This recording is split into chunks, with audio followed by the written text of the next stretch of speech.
ભેંસું બકરા હાંઠિયા બધાના પથ્થરની અંદર એવા પગ બતાવ્યા, ખરીયું ખૂટી ગયેલી. અટાણે ક્યાંય જોવા જાય જતી નથી, દેખાતી નથી એવી રીતનું.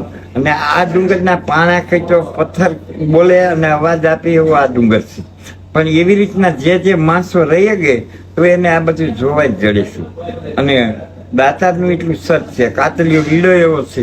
અટાણે કારે ઉનાળે પથ્થરમાં થોડું થોડું એમાંથી પાણી આવ્યા રાખે તો મારા કાટલીથી પાણી પીવે છે.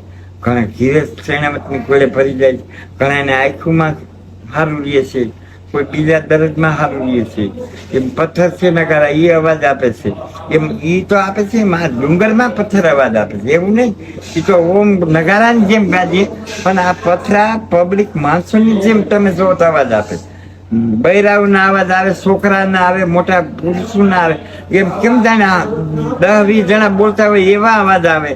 એવો તો આ ડુંગર છે. અને આખો ડુંગર એવો કુદરતી આમ જર્જરતો ગણી તો કરાય એવો સરસ ડુંગર. આ જંગલની અંદર કેટલું તો વસ્તુ બને, વનસ્પતિ બધું કેટલું બને. જો રાયણું, ટીમરા, પછી કરમદા, પછી તમે જો તો ઓલા આપણે બધું બને છે. બધું આમાં વનસ્પતિ વસ્તુ બને.